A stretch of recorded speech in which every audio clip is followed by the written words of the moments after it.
Welcome back to Case Closed Anime Review, episode number 50. Yep, I got to episode 50 before even Super did, which is fantastic, the fact I got that far. Got this far. This is by far the fourth anime series that I actually got to episode 50, because first was Boruto, then One Piece, and the third was Fairy Tail, now this series. This particular review, I'm only reviewing episode number 952, Labyrinth Cocktail Part 1. Despite the fact in the sub it says the unsolved cocktail case. Yep. This is an adaptation of the entirety of chapter 1009 and the first 7 pages of chapter 1007, 1010. Episode starts off with Amuro breaking into some place and then comes across Shu. Yes. As for what's the whole purpose of the scene, it's just to remind people that these two don't like each other at all. Okay. And then we cut to present day, and then we cut to about 9 hours before that, where we see that Richard Moore, Rachel, and Conan are going out to meet somebody, and Aro just happens to show up with sandwiches and his phone just lying on the table. Says, of course, he says later, basic acquaintance called him. Yeah, just probably excuse for Rachel back apartment. So they go to meet some rich guy at the Black Bunny restaurant. They don't know where they're going to until a little bit later. He realizes though that Amaro forgot his phone, so Rachel goes back inside, gets the phone. Of course, he sees her house key. Then they go off to the place, and it turns out it's a freaking Black Bunny club. Which, when I looked at this thing, I'm like, wow, a Japanese ripoff of the Playboy Bunny Club. Of the Playboy, kind of like the Playboy Mansion in a way. Yeah, these ladies basically all wore bunny suits. Yep, and they even note in the episode that all of them keep their cell phones in the back of their costume. Basically in their back, so that when customers call up, like, if this restaurant's full, or they pick people up, yeah. It's shown using the phones like several times. And apparently it's okay for this job for basically normal waitresses to, people just to use the phones at work. It's perfectly acceptable, this particular job. This perfect at most jobs, you're not really allowed to use your phone at work. Well, mostly these are smartphones. Yep. So the rich guy comes by with his butler. He says he has a few bodyguards who gets him outside because he pointed out, though, that having a few scowly guys in a restaurant would ruin the atmosphere, so which that probably would be true. Yes, so shows off the threatening which the butler has, because why not? And it's just basically like a normal threat. Anything don't go to the bunny club, but he does anyway. So he invites a particular waitress he knows, Yuri. Invites her to our table. Calls her Yuri-chan. And she decides to order stuff because apparently at this restaurant, the waitresses are allowed to order off the menu with the customers. I mean, this seems like a hostess restaurant in a way. Yeah, I'm sure it's very commonplace in Japan, but restaurants like that do not exist over here at all because waitresses don't act that way at all. It's a different culture than it is over in Japan. And also, Richard Moore thought it would be a good idea to grope a waitress right in front of his own daughter. Despite the fact, yes, Richard Moore is a happily married man. Both Rachel and Amaro tell him, don't do that again. And he agrees. Even probably Conan agrees too. And Conan doesn't have a problem with the restaurant at all, surprisingly. Well, probably because he's a 17-year-old in a child's body. So yeah, he has no problem with the food. I mean, I'm sure it looks pretty reasonable with the yen.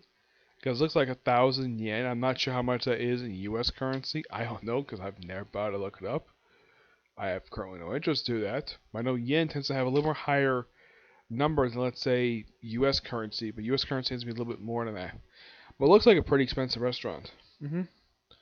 And then, of course, the butler's about to sit down, cleans his glasses up, passes the soy sauce. Then all of a sudden, somehow, his glasses end up on the floor. Yeah, this is not.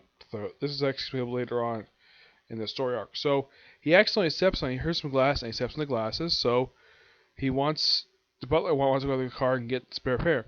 It's like, no, you stay here. We're too dangerous for you to go basically go. So, which is kind of true. Yeah, that is kind of true because it is kind of difficult because I have glasses myself. It is quite difficult for me to see without my glasses. So I sympathize with him. Luckily enough, I've never broken a pair of my glasses. Well, I have accidentally broken a pair of my sunglasses, but not my rare glasses. I've never broken these. I mean, how the heck am I supposed to see if I can't have these damn things? Yep. So and Richard Morris has to go with him. Perfectly reasonable for him to go with him. And of course, Yuri just orders stuff, and then she just has to go leave after one of the other waitress, who has basically is jealous of her success, decides to spill a little bit of wine in her cup. Goes to the back, changes. Of course, that Makio, that's the name of the guy, the rich guy, comes back, and of course, your food is there. And of course, before she put a coaster on top of the drink. My only guess is the reason why she did so that nobody can drink her drink, because this is her drink. Yes. As far as I know, I've never seen anybody actually do this over here. It's nothing but unusual to do this. I'm sure some people may have a habit for doing this, but I personally have never done it at all. If I leave a drink on the table and I go to, like, let's say the bathroom or someplace, people don't touch my drink. Maybe in Japan they probably have people touching our drinks. Yeah, that's my personal guess what happened. Yeah, so everybody's all sitting down, the boys got a new pair of glasses. Yuri decides to eat apple and then drink, and then she collapses. Yep, collapses. And they think it's like maybe food poisoning, and then, well, Conan basically is basically, so it's not eaten since like lunch. She missed lunch, so she would be take 30 minutes for a kick in. Yeah, it's just some weird experiment, some show. And we're like, he must watch some weird shows. And of course, well, Rachel pointed out and later on, or earlier before this, like one of the episodes, I don't remember which one it was, where Conan's more useful pointing out stuff, watch more interesting programs than Richard Moore, who all he watches is horse racing. So, and they call the police, and who the police shows up in this episode? Why, it's Maguire and Takagi. Because why not? One thing I should point out, though, Takagi, I know the next story arc, he does have a bit of a development, but as far as I can tell for him as of right now, he has not had any major development in the series. Mostly he just there as just a supporting character, but he hasn't had any plot relevance since the life-threatening broadcast episode, which was like episode like 600 or something. It was like sort of like season, I think it was like 25, I think it was. Yeah, so it's been a while since he actually has had a plot relevant story, but he is involved in the next story coming right after this, and of course the story coming right after that, which involves the Kaido Kid. And it confirms that the poison that Yuri drank was in fact arsenic. Which I'm like, wow, that's an old fashioned poison.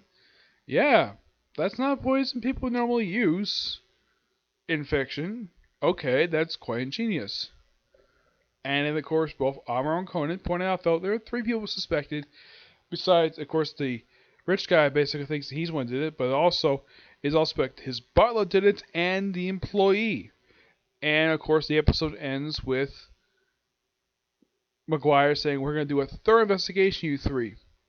And that's pretty much what the episode ends. Of course, it has the usual thing when it has the end of the multi-parters, where you had like the 3 suspects. You have Conan's little chin thing, and that's how the episode ends. It's an interesting episode, good start for the story. My only guess is that probably next week's episode will probably finish up chapter 1010, and probably go through it maybe like partway through chapter 1011. Mostly, but I looked up the chapters. There's not really much change here at all, except for just added some stuff for animation value. Yep. Otherwise, that's really it for this particular view. I do have one more review I'm going to do next, and a review of Comic Corner, okay? See you there. Bye.